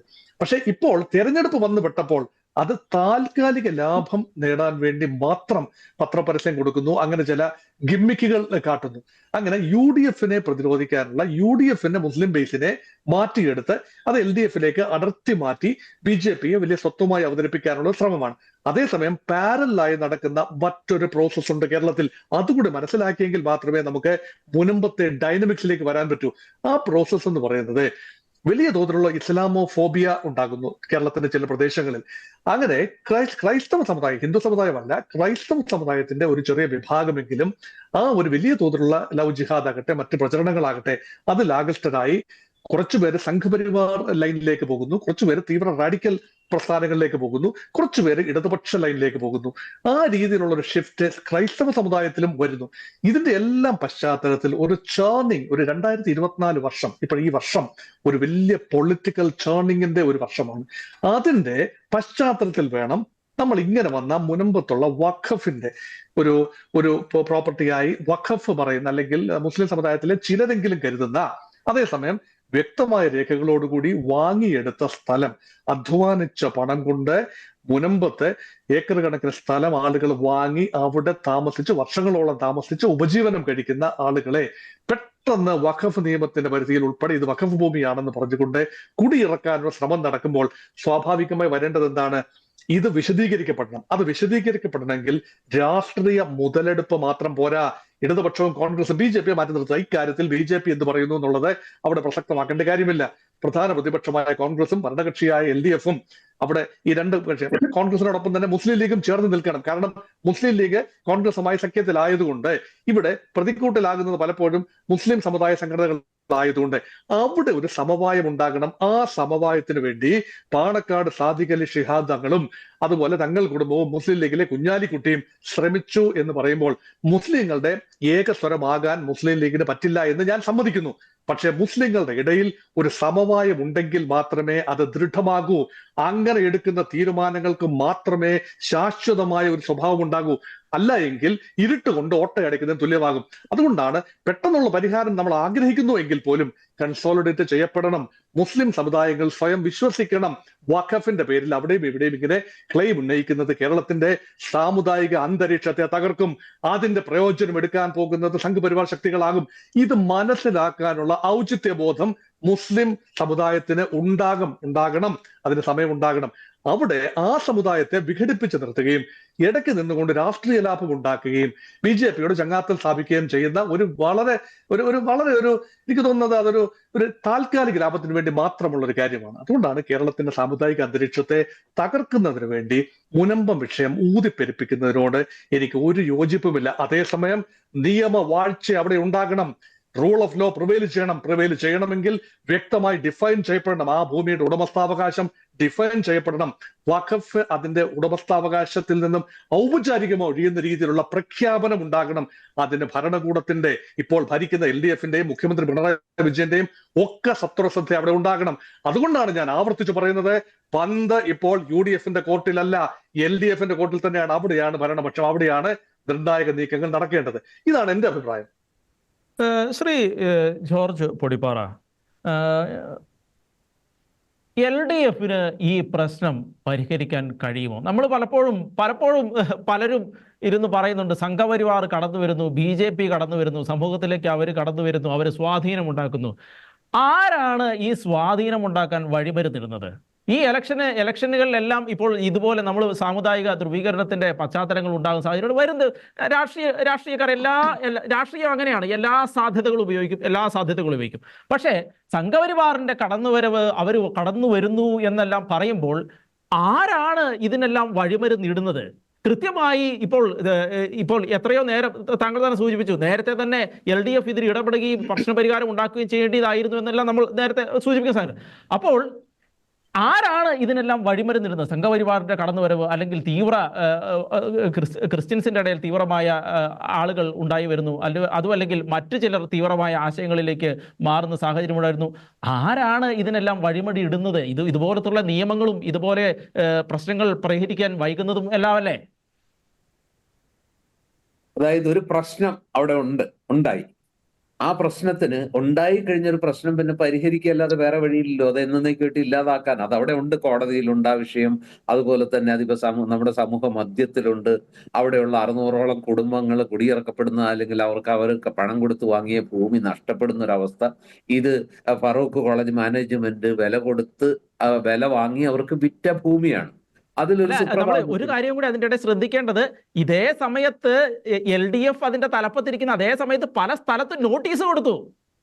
അങ്ങനെ ഒരു വസ്തുതയും കൂടെ നമ്മൾ അതിന്റെ കൂടെ ചേർത്ത് വായിക്കണം. ഞാൻ നേരത്തെ ചോദിച്ച ചോദ്യം എന്താ താങ്കളോട്? അതായത് ഇതിനകത്ത് നമ്മൾ ഏകപക്ഷീയമായിട്ട് ലീഗിനെയും UDF-നെയും പ്രതിക്കൂട്ടിലാക്കാൻ ശ്രമിക്കുന്നു. യഥാർത്ഥത്തിൽ അവരെക്കാൾ പ്രതിക്കൂട്ടിൽ കയറ്റി നിർത്തി വിസ്തരിക്കേണ്ടത് ഈ നിലവിലുള്ള സംസ്ഥാന സർക്കാരിനെയും LDF-നെയാണ്. കാരണം അതിനോട് ചേർന്ന് നിൽക്കുന്ന വഖഫ് ബോർഡ് എന്ന് പറയുന്നത് ഇപ്പൊ ആരുടെ കീഴില? സംസ്ഥാന സർക്കാർ നിയമിച്ച വഖഫ് ബോർഡ് ചെയർമാനാണ്. ബോർഡ് സർക്കാരിന്റെ കീഴിലാണ്, സംസ്ഥാന സർക്കാരിന്റെ കീഴിലാണ്. അതുപോലെ തന്നെ സംസ്ഥാന സർക്കാരിലെ ഒരു ഘടകകക്ഷിയായിട്ടുള്ള നാഷണൽ ലീഗിന്റെ ആളുകളാണ് മുസ്ലിം ലീഗിനേക്കാൾ എത്രയോ തീവ്രമായിട്ടാണ് ഈ ഭൂമിയുടെ കാര്യത്തിൽ പ്രതികരിച്ചുകൊണ്ടിരിക്കുന്നത്. ഇത് വഖഫ് ഭൂമി തന്നെയാണ് എന്ന് സ്ഥാപിക്കാൻ ശ്രമിക്കുന്നത്. അതുപോലെ ആ രീതിയിൽ ചിന്തിക്കുന്ന അല്ലെങ്കിൽ അതിനോട് ചേർന്ന് നിൽക്കുന്ന സംഘടനകളല്ലേ കൂടുതൽ ആവേശം കാണിക്കുന്നത്. ഞാൻ നേരത്തെ പറഞ്ഞല്ലോ, ലീഗ് തുടക്കം മുതലേ ലീഗ് ഈ വിഷയം കത്തിക്കാളരുതെന്നും ഇതൊരു സാമുദായിക ധ്രുവീകരണത്തിലേക്കോ അല്ലെങ്കിൽ ഏതെങ്കിലും രീതിയിൽ കേരളത്തിന്റെ സോഷ്യൽ ഫാബ്രിക്കിനെ തകർക്കുന്ന ആ ഒരു സോഷ്യൽ ഹാർമണിയെ, കമ്മ്യൂണൽ ഹാർമണിയെ തകർക്കുന്ന രീതിയിലേക്ക് പോകാൻ പാടില്ല. അത് ആ പ്രശ്നമുണ്ടായി, സമരം തുടങ്ങി. സമരത്തിന് മുമ്പേ ആ വിഷയത്തിൽ ഇടപെട്ടില്ല എന്നുള്ളത് വേണമെങ്കിൽ നിങ്ങൾക്ക് ആക്ഷേപിക്കാം. പക്ഷെ സമരം തുടങ്ങി അധികം അത് മാത്രമല്ല, ആക്ഷേപം ലീഗിന്റെ ആളുകൾ കൃത്യമായി ഇതിന്റെ ബോർഡിലെല്ലാം കൃത്യമായി അവർക്ക് ഇൻഫ്ലുവൻസ് ഉണ്ടായിരുന്നു. ഇതിനു മുൻപൊന്നും അവർക്കിത് വേണമെങ്കിൽ ഇത് ചെയ്യാതിരിക്കാമായിരുന്നു. അവർക്ക് കൃത്യമായി അതിനുള്ള സാഹചര്യങ്ങൾ മുൻപ് ഉണ്ടായിരുന്നു. പക്ഷേ ഈ ഇലക്ഷന്റെ സമയം മാത്രമായപ്പോൾ എന്തുകൊണ്ടാണ് ഇതുപോലെ സമവായവുമായി ഇറങ്ങി തിരിച്ചിരിക്കുന്നത്? നിങ്ങൾ പറയുന്നത് പോലെ ഈ സമരം തുടങ്ങി ഇപ്പൊ അത്രയധികം ദിവസമൊന്നും ആയിട്ടില്ലല്ലോ. അല്ല, സമരം തുടങ്ങിയിട്ടല്ല, മുൻപും ലീഗിന് ഈ ബോർഡിൽ ഉണ്ടായിരുന്നു. ഞാനൊന്ന് പറഞ്ഞോട്ടെ. യെസ്, അതായത് മുൻപ് വന്ന തെറ്റുകൾ ആണ് തിരുത്തേണ്ടത്, അല്ലെങ്കിൽ പിന്നെ തിരുത്തേണ്ട കാര്യമില്ലല്ലോ. മുൻപത്തെ ഭൂമിയുടെ കാര്യത്തിൽ ആ മനുഷ്യർക്ക് നീതി കിട്ടാത്ത രീതിയിലുള്ള ഏത് നീക്കവും അത് മനുഷ്യത്വരഹിതമാണ്, നീതിക്ക് നിരക്കാത്തതാണ് എന്നൊരു തിരിച്ചറിവിൽ മുസ്ലിം സംഘടനകളെ കുറെയെങ്കിലും കോർത്തിണക്കി. ഇപ്പൊ MES-ന്റെ ഡോക്ടർ ഫസൽ ഗഫൂർ ഒക്കെ വന്നിരുന്ന് സംസാരിക്കുന്നത് നമ്മൾ കേട്ടതാണ്. മുൻപത്തെ ഭൂമിയുടെ കാര്യത്തിൽ മുസ്ലിം സംഘടനകള് ഒരു സമവായത്തിലേക്ക്, ആ ജനങ്ങൾ കുടിയിറക്കപ്പെടേണ്ടവരല്ല, അവർ വില കൊടുത്ത ഭൂമി ഏത് നിയമത്തിന്റെ പേരിലായാലും ശരി അവരിൽ നിന്ന് തട്ടിപ്പറിക്കാൻ പാടില്ല, അത് വഖഫ് ഭൂമി അല്ല എന്ന് ചട്ടങ്ങളും നിയമങ്ങളും അതിലെ കണ്ടീഷനുകളും എല്ലാം ഉദ്ധരിച്ചുകൊണ്ട് മുസ്ലിം ലീഗിന്റെ വളരെ ഒരു മുതിർന്ന നേതാവും അവരുടെ പ്രമുഖ അഭിഭാഷകനുമായ അഡ്വക്കേറ്റ് മുഹമ്മദ് ഷാ വന്നു നിന്ന് ചർച്ചകളിലും യോഗത്തിലും സംസാരിക്കുന്നത് എന്റെ ചെവി കൊണ്ട് കേട്ടിട്ടുള്ള ഒരാളാണ് ഞാൻ. അത് വഖഫ് ഭൂമി അല്ല എന്ന് വെറും 10 മിനിറ്റ് കൊണ്ട് തീർക്കാവുന്ന ഒരു പ്രശ്നമേ ഉള്ളൂ എന്ന്, സാങ്കേതികത്വം മാറ്റിവെച്ച് ആ സാങ്കേതികത്വം ഒഴിവാക്കിയ തീരുന്ന പ്രശ്നമേ ഉള്ളൂ എന്ന് പറഞ്ഞു. ഏത് മുസ്ലിം ലീഗ് കഴിച്ച് വേറെ ഏത് കക്ഷിയിലെ നേതാക്കളാണ് അത് പറഞ്ഞത്? മുസ്ലിം സംഘടനകളിലെ.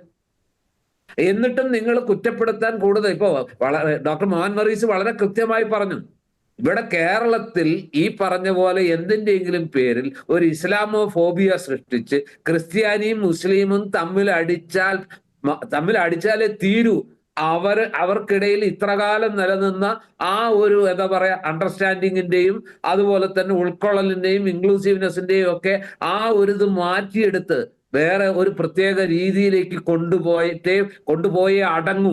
അങ്ങനെ അടങ്ങൂ എന്ന് വിചാരിക്കുന്ന ഈ ആളുകൾ കേരളത്തെ എവിടേക്ക് കൊണ്ടുപോകാനാണ് ഉദ്ദേശിക്കുന്നത്?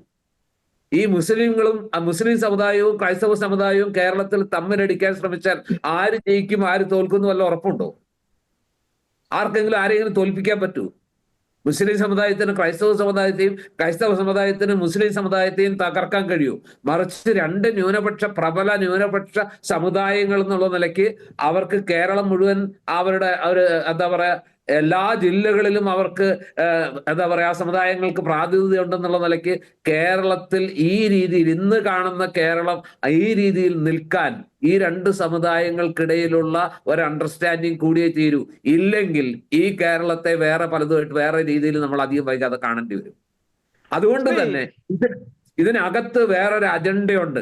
അതിന് അറിഞ്ഞോ അറിയാതെയോ സഭകൾ കൂട്ടുനിൽക്കരുത്, അല്ലെങ്കിൽ സഭകളുടെ ഒരു സംഭാവന അതിൽ ഉണ്ടാകരുത് എന്നാണ് ഞാൻ വിചാരിക്കുന്നത്. മുനമ്പം തീരണം, പക്ഷേ ആ മുനമ്പം തീരേണ്ടത് കേരളത്തിന്റെ social fabric തകർത്തുകൊണ്ടാകരുത്, Hindu Muslim Christian സമുദായങ്ങളെ തമ്മിലടിപ്പിച്ചുകൊണ്ടാവരുത്, അവർക്കിടയിൽ ഉള്ള ഇപ്പൊ തന്നെ ചെറിയ അകലങ്ങളുണ്ട്. അത് വലിയ എന്താ പറയുക, ബംഗാൾ ഉൾക്കടൽ പോലെയോ ഗൾഫ് ഓഫ് ജിബ്രാൾട്ടർ പോലെയുള്ള വലിയ ഒരു വിടവോ കിടങ്ങോ ആക്കി മാറ്റാത്ത രീതിയിലുള്ള ഒരു അമിക്കബിൾ സെറ്റിൽമെന്റ് ആണ്, ഒരു അണ്ടർസ്റ്റാൻഡിങ്ങിലൂടെയുള്ള ഒരു സെറ്റിൽമെന്റ് ആണ് ഉണ്ടാവേണ്ടത്. ശാശ്വത പരിഹാരം വേണം, പക്ഷെ ശാശ്വതമായ മുറിവുകൾ ഇല്ലാതെ വേണം അത് തീർക്കാൻ. അതിന് ആ മുറിവുണ്ടാക്കാൻ ശ്രമിക്കുന്നവരാര്, അവരുടെ ലക്ഷ്യമെന്ത് എന്ന് തിരിച്ചറിയാനുള്ളൊരു വിവേകം ഇത്രയും കാലം എല്ലാ കാലത്തും ഇത്തരം കാര്യങ്ങളിൽ ആരുടെയും ഉപദേശമില്ലാതെ തന്നെ വളരെ ഉയർന്നു ചിന്തിച്ചിട്ടുള്ള ക്രൈസ്തവ സമുദായത്തിന് അത് കഴിയട്ടെ എന്നാണ് ഞാൻ പ്രാർത്ഥിക്കുന്നത്. അല്ലെങ്കിൽ കാലം മാപ്പ് തരില്ല. താൽക്കാലിക ലാഭത്തിന് വേണ്ടി, താൽക്കാലിക നേട്ടങ്ങൾക്ക് വേണ്ടി ഇപ്പൊ മുന്നോട്ട് വെക്കുന്ന രീതിയിലുള്ള ചിലരുടെ അജണ്ടകൾ അറിഞ്ഞോ അറിയാതെയോ ഏറ്റെടുത്തുകൊണ്ട് ആ രീതിയിൽ മുന്നോട്ട് പോയാൽ കേരളം ക്ഷമിക്കില്ല. കേരളത്തിനത് എന്താ പറയാ, താങ്ങാൻ കഴിയില്ല. അതാണ് ഞാൻ പറയുന്നത്. ശ്രീ അമൽ സിറിയക്ക്, വൺസ് വഖഫ് ഈസ് ഓൾവേസ് വഖഫ്. വഖഫ് ഒരു പ്രാവശ്യം ക്ലെയിം ചെയ്ത് കഴിഞ്ഞാൽ അത് കൃത്യമായി പാർലമെന്റ് പാസ്സാക്കിയ നിയമത്തിന്റെ അടിസ്ഥാനത്തിൽ ക്ലെയിം ചെയ്തതാണ്. ഒരു ദിവസം PK കുഞ്ഞാലിക്കുട്ടിയോ അല്ലെ തങ്ങളോ അങ്ങനെ ആരെങ്കിലുമൊക്കെ ചെന്ന് ചർച്ച ചെയ്താൽ തീരുന്ന ഒരു കാര്യമാണോ വഖഫ് എന്നുള്ളത് ഒന്നാമത്തെ കാര്യം. രണ്ടാമത്തെ കാര്യം, ഇത് കൃത്യമായും ഇലക്ഷനും ഒരു അഡ്ജസ്റ്റ്മെന്റ് ഉണ്ടാക്കുക, കൃത്യമായി അടുത്തത് കോൺഗ്രസ് എന്ന് വെച്ചാൽ ജനക്കൂട്ടം തള്ളിക്കൊണ്ടേ ഒരു സ്ഥാനത്ത് എത്തിക്കുന്നത് പോലെ ഇടതുപക്ഷത്തിന്റെ ചില കൊളരുതായ്മകൾ, ജനങ്ങൾക്ക് ഇഷ്ടപ്പെടാത്ത കാര്യങ്ങൾ ആ സമയത്ത് കൃത്യമായി എവിടെ നിന്നാലും ജനങ്ങൾ അങ്ങ് കൊണ്ടുചെന്ന് അധികാരത്തിലേക്ക് എത്തിക്കുന്ന ഒരു അവസ്ഥ. ആ അവസ്ഥയിൽ ഒരു വിഡ്ഢിത്തരവും കാണിക്കാതെ വായടച്ച് കൃത്യമായി അവിടെ മിണ്ടാതിരുന്നു കഴിഞ്ഞാൽ അധികാരത്തിൽ എത്താം എന്നുള്ള ഒരു സമയത്ത് ഇതുപോലെയുള്ള ഒരു പ്രശ്നം പൊങ്ങി വരുന്നു. ഈ പ്രശ്നത്തിൽ കേന്ദ്ര സർക്കാരിന്റെ കൃത്യമായി ഡോക്യുമെന്റ് നമ്മളെടുത്ത് വായിക്കുമ്പോൾ നമുക്ക് മനസ്സിലാകുന്നത് ഈ വഖഫ് ഭേദഗതി പല്ലും നഖവുമെല്ലാം വഖഫിന്റെ കൊഴിക്കും. അപ്പോൾ പ്രധാനപ്പെട്ട അജണ്ട എന്ന് പറയുന്നത് അത് ഭേദഗതി പാസ്സാകാതിരിക്കുക എന്നുള്ളതാണ്. അപ്പോൾ ഈ സമവായ ചർച്ചകളുടെ എല്ലാം പിന്നിൽ ഒരു ഭേദഗതി ആ നിയമത്തിൽ വരുത്താതിരിക്കുക, ആ നിയമം അതുപോലെ തന്നെ നിലനിർത്തുക, ചില സ്ഥലങ്ങളിലെ മാത്രം രാഷ്ട്രീയ അഡ്ജസ്റ്റ്മെന്റുകൾക്ക് വിധേയമാക്കി ഏതെങ്കിലും തരത്തിൽ ഒരു സമവായത്തിൽ എത്തിച്ചേരുക, അതിനപ്പുറത്ത് എന്തെങ്കിലും ഒരു ആത്മാർത്ഥത നമുക്ക് കാണാൻ കഴിയുമോ? ഇപ്പം മുനമ്പം വിഷയം ഉയർന്നു വന്നിരിക്കുന്നത് വഖഫിന്റെ ഒരു പേരിലാണ്. ഈ മുനമ്പം വിഷയം ഉയർന്നു വന്നിരിക്കുന്നത്. അപ്പൊ ഈ വഖഫ് ആക്ടില് എന്തൊക്കെയോ പ്രശ്നം കിടക്കുന്നുണ്ട്. അപ്പം അതിനകത്തൊരു ഭേദഗതി ആവശ്യമാണ് എന്ന രീതിയിലേക്ക് ഒരു ആവശ്യം ഈ മുനമ്പം വിഷയത്തിൽ ഉന്നയിക്കപ്പെടുന്നുണ്ട്. അപ്പൊ ഈ വഖഫ് ആക്ടുമായിട്ട് ബന്ധപ്പെട്ടാണ് ഈ മുനമ്പം വിഷയം എല്ലാം വന്ന് കയറിയിരിക്കുന്നത്. അല്ലാതെ ചുമ്മാതെ ഒരു സാമൂഹിക വിഷയമായി കയറി വന്നൊരു സാധനമല്ല ഈ മുനമ്പം വിഷയം എന്ന് പറയുന്നത്.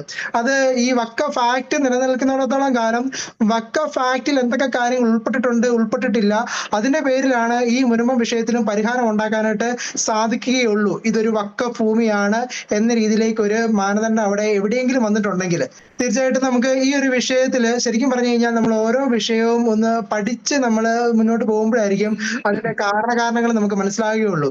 അല്ലാതെ തന്നെ ഉണ്ടായിട്ട് നമ്മൾ ക്രിസ്ത്യാനികൾ പരിഹാരം കാണണം, ക്രിസ്ത്യാനികൾ സംയമനം പാലിക്കണം എന്ന രീതിയിലേക്ക് ഒരു പ്രസ്താവന വന്നുകൊണ്ട് നമ്മളെല്ലാം വിട്ടുവീഴ്ച ചെയ്തു കൊടുക്കണം, ബാക്കി കുഴപ്പമില്ല, നമ്മൾ മിണ്ടാതിരിക്കണം, വിട്ടുവീഴ്ച ചെയ്യണം എന്ന രീതിയിലേക്ക് പ്രശ്നം ഉണ്ടാക്കണമെന്നല്ല ഞാൻ പറഞ്ഞത്. പക്ഷെ പ്രശ്നം ഉണ്ടാകാതിരിക്കാനായിട്ടുള്ള കാര്യങ്ങൾ ആദ്യമേ തന്നെ ചെയ്യണം, അത് ആരായാലും ചെയ്യണം എന്നുള്ളതാണ് എൻ്റെ ഒരു വാദം അവിടെ നിൽക്കുന്നത്. ഇനി ഇവിടെ രാഷ്ട്രീയ കക്ഷികൾ എന്തുകൊണ്ടാണ് ഈ കാര്യങ്ങളിലേക്ക് നടക്കുന്നത്, അല്ലെങ്കിൽ അങ്ങനെ തന്നെ സൂചിപ്പിച്ചു സുഖമായിട്ട് കോൺഗ്രസ് അധികാരത്തിലേക്ക് വരാമല്ലോ. തീർച്ചയായിട്ടും കോൺഗ്രസ് അധികാരത്തിൽ വരാനുള്ള എല്ലാ സാഹചര്യവും കാണുന്നുണ്ട്. അതിന്റെയൊക്കെ തന്നെ ആദ്യ പടി എന്ന നിലപാടാണ് ഇപ്പം ഈ കഴിഞ്ഞ ഇലക്ഷനിൽ കോൺഗ്രസ് എടുത്തൊരു നിലപാട്. അവിടെ നിങ്ങൾ കണ്ടു കാണുമായിരിക്കും, പല സ്ഥലങ്ങളിലും പല കോൺഗ്രസിന്റെ നേതാക്കളോടും സ്ഥാനാർത്ഥിയോടും ഒക്കെ തന്നെ നിങ്ങൾക്ക് വർഗീയ വോട്ട് വേണോ എന്ന് ചോദിക്കുന്ന സമയത്ത് SDP-യുടെയും ജമാഅത്തെ ഇസ്ലാമിയുടെയും വോട്ടുകൾ നിങ്ങൾക്ക് വേണോ, വർഗീയ വോട്ടുകൾ വേണോ എന്ന് ചോദിക്കുന്ന സമയത്ത് അവരെല്ലാവരും ഒരേ ഉത്തരവാണ് പറയുന്നത്. അതായത് ഞങ്ങൾക്ക് എല്ലാവരുടെയും വോട്ട് വേണം. അതേസമയം അവിടെ LDF ആളോടൊക്കെ ചോദിക്കുമ്പോൾ അവര് ഞങ്ങൾക്ക് SDP ജമാഅത്തെ ഇസ്ലാമിയുടെ വോട്ട് വേണ്ട എന്ന് അവർ പറയുന്ന സമയത്ത് ഇവിടെ കോൺഗ്രസിന്റെ അനുഭാവികളായിട്ട് അല്ലെങ്കിൽ UDF ഭാഗത്ത് നിൽക്കുന്നവര് ഞങ്ങൾക്ക് വോട്ട് വേണം എന്ന് പറയുകയാണ്. അവിടെ നമ്മൾ ശ്രദ്ധിക്കേണ്ട ഒരു കാര്യമുണ്ട്. പാലക്കാട്ട് രാഹുൽ മാങ്കൂട്ടത്തിൽ നമ്മളിങ്ങനെ തെറ്റിദ്ധരിപ്പിക്കരുത്. രാഹുൽ മാങ്കൂട്ടത്തിൽ തീർച്ചയായിട്ടും അദ്ദേഹം പറഞ്ഞെന്താ, ഞങ്ങൾക്ക് മതേതര വോട്ടുകൾ മതി എന്ന് കൃത്യമായിട്ട് പറഞ്ഞു.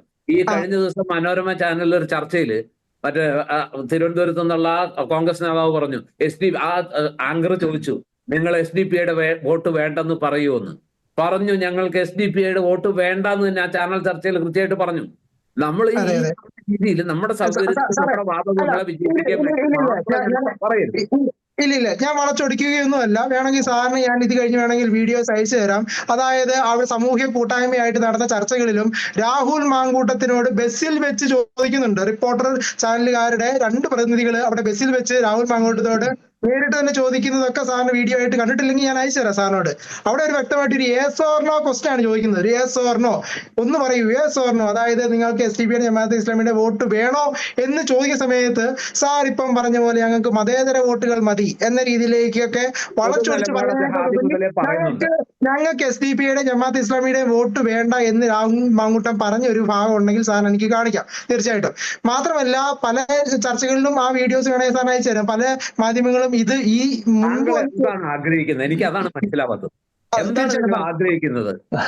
തമ്മിൽ അടിച്ചേ തീരൂ. രണ്ട് മുഖാമുഖം കാണാത്ത രീതിയിൽ ഈ 2 മതങ്ങളെ കൊണ്ടുപോയി 2 കമ്പാർട്ട്മെന്റിലാക്കിയിട്ട് നമുക്കിതിനെ അവസാനിപ്പിച്ചേ തീരൂ. ഈ കേരളത്തിൽ ഒരു മതസൗഹാർദ്ദം പുലരണ്ട. മുസ്ലിങ്ങളെ തീവ്രവാദ സംഘടനകൾ എത്രത്തോളം തീവ്രമാണ് അതേ തീവ്രവാദത്തിലേക്ക് ക്രിസ്ത്യൻ സംഘടനകളും പോവുക. അങ്ങനെ 2 തീവ്രവാദ സംഘടനകളായിട്ട് തീവ്രവാദ സംഘങ്ങൾ വളരരുത്, അതിന് വളമിട്ട് കൊടുക്കരുതെന്നാണ് ഞാൻ പറയുന്നത്. അതായത് അത് വരുന്ന സമയത്ത് തന്നെ അതിനെ എതിർക്കണം, അല്ലെങ്കിൽ ഞങ്ങൾക്ക് വേണ്ട, ഞങ്ങൾക്ക് ഈ SDP അല്ലെങ്കിൽ ജമാഅത്തെ ഇസ്ലാമിയുടെ വോട്ട് വേണ്ട എന്ന് പറയുന്ന രീതിയിലേക്ക് നമ്മൾ രാഷ്ട്രീയ നേതാക്കൾ മാറണം. ലീഗിനെ കുറ്റപ്പെടുത്തുന്ന ഒരേ ഒരു സാഹചര്യം ഇത്രേ ഉള്ളൂ. ലീഗിന് നേരത്തെ ഇത് ചെയ്യാമായിരുന്നു, പക്ഷെ ലീഗ് അത് ചെയ്തില്ല. ഈ കോൺഗ്രസിന് നേരത്തെ ചെയ്യാമായിരുന്നു, ചെയ്തില്ല. എല്ലാവർക്കും ഇത് ചെയ്യാമായിരുന്നു, ചെയ്തില്ല.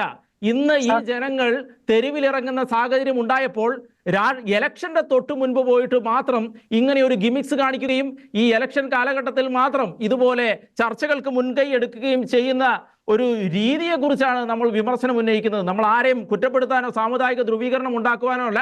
പക്ഷെ ഇത് വെച്ച് സാമുദായിക മുതലെടുപ്പ് നടത്തിയാൽ, ഇത് വെച്ച് രാഷ്ട്രീയ മുതലെടുപ്പ് നടത്തിയാൽ അതിനെതിരെ പ്രതികരിക്കാനുള്ള ബാധ്യത നമുക്കുണ്ട് എന്നുള്ളത് നമുക്ക് മറക്കരുത് എന്നുള്ളത് മാത്രമാണ് നമ്മൾ പറയുന്നത്. സാറേ ഞാൻ സൂചിപ്പിച്ചത്, അതായത് George sir please sir please കഷ്ടമുണ്ട്. ഇല്ല, തെളിവുകൾ സംസാരിക്കട്ടെ സാറേ, ഒന്ന് ശ്രദ്ധിക്കാവോ? ഇത്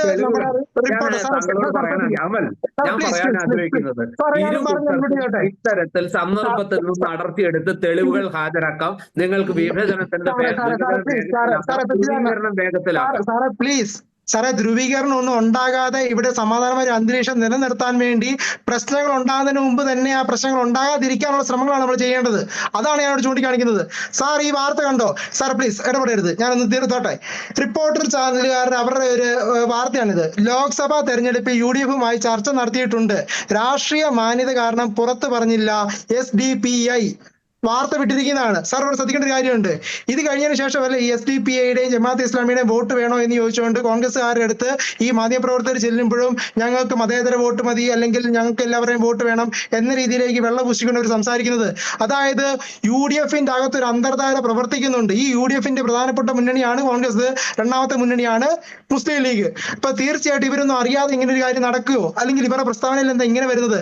അവസാനമായിട്ട് ചോദിക്കുന്നത് നേരത്തെ ആദ്യം ചോദിച്ച അതേ രീതിയിൽ തന്നെയാണ്. ഇപ്പൊ ഈ നമ്മൾ ഇത്രയും ചർച്ച ചെയ്തതിന്റെ അടിസ്ഥാനത്തിൽ പാലക്കാടത്തെ ഇലക്ഷൻ എങ്ങനെ ഇരിക്കും, പാലക്കാടത്തെ റിസൾട്ട് എങ്ങനെ ഇരിക്കും, ഇനി എനിക്ക് തോന്നുന്നത് വരാൻ പോകുന്ന ഇലക്ഷനുകളിൽ ഈ ഒരു സംഗതി, ഈ ഒരു പ്രശ്നം, ഇപ്പൊ വഖഫ് പ്രശ്നമുണ്ട്, അതുപോലെ തന്നെ സാമുദായിക പ്രശ്നം, അങ്ങനത്തെ ആ ഒരു രീതി എങ്ങനെ കേരള രാഷ്ട്രീയത്തെ മുന്നോട്ട് നയിക്കും? ഒരു 2 മിനിറ്റിൽ ഒന്ന് ഒതുക്കി പറയാൻ പറ്റുമോ? വളരെ ദൗർഭാഗ്യകരമായ ഒരു കാര്യമാണ് ഈ വർഗീയ ചിന്തകൾ നമ്മുടെ തെരഞ്ഞെടുപ്പ് വിശകലനത്തിനകത്ത് വരുന്നത്. അതായത് ഈ കേരളത്തിന്റെ പൊളിറ്റിക്കൽ നറേറ്റീവിന് കുറച്ചുകൂടി ഒരു പ്രോഗ്രസീവ് ഒരു സ്വഭാവം കൈവരേണ്ടിയിരിക്കുന്നു. കാരണം വർഗീയമായ ചേരിതിരിവ് ഉപയോഗിച്ചുകൊണ്ട് നേട്ടം കൊയ്യാൻ ആര് ശ്രമിച്ചാലും അത് തീക്കൊള്ളി കൊണ്ട് തലചൊറിയുന്നതിന് തുല്യമായിരിക്കും. കാര്യങ്ങൾ വളരെ വ്യക്തമാണ്. കേരളത്തിൽ സാമുദായിക ധ്രുവീകരണങ്ങൾക്ക് പല രീതികളിൽ നിന്നും പല കോണുകളിൽ നിന്നും പ്രശ്നങ്ങൾ ഉയരുന്നുണ്ട്. പക്ഷേ അതിനെയെല്ലാം അഭിമുഖീകരിച്ച് നമ്മുടെ ജനാധിപത്യം മുന്നോട്ട് പോകേണ്ടതാണ്. രാഷ്ട്രീയം അങ്ങനെ പല തലങ്ങളിലൂടെയും പല കാലങ്ങളിലൂടെയും പല രീതികളിലൂടെയും സഞ്ചരിക്കും. ഇത് ലോകമാസകലം എടുത്തു നോക്കിയാലും ഇങ്ങനെ തന്നെയാണ് ഇതിൻ്റെ അവസ്ഥ. പക്ഷേ ജനങ്ങൾ കൃത്യമായ അവബോധത്തോടെ അതിനെ മനസ്സിലാക്കണം. കൃത്യമായി തന്നെ ഇതുപോലുള്ള സാമുദായിക ധ്രുവീകരണങ്ങൾക്ക് കാരണമാകുന്നത് ആരാണെങ്കിലും ഏത് നിയമമാണെങ്കിലും അത് ഒഴിവാക്കപ്പെടേണ്ടതാണ്. അത് ആര് കൊണ്ടുവന്നാലും അതിനെ അനുവദിക്കാനാവില്ല. അത് ജനാധിപത്യത്തെ അട്ടിമറിക്കാൻ നമ്മൾ സമ്മതിക്കാൻ പാടില്ല. സാമൂഹിക അസ്വസ്ഥതകൾ ഉണ്ടാക്കാൻ പാടില്ല. നാട് നന്നായി പോകണമെങ്കിൽ എല്ലാവരും നന്നായി നിലകൊള്ളണം എന്നുള്ളതാണ് ഏറ്റവും പ്രധാനപ്പെട്ട വസ്തുത. നമ്മളോടൊപ്പം ചർച്ചയിൽ പങ്കെടുത്ത മോഹൻ വർഗീസ്, ജോർജ് പൊടിപ്പാറ, അമൽ സിറിയക് 3 പേർക്കും നന്ദി അറിയിക്കുന്നു. ചർച്ച അവസാനിക്കുകയാണ്.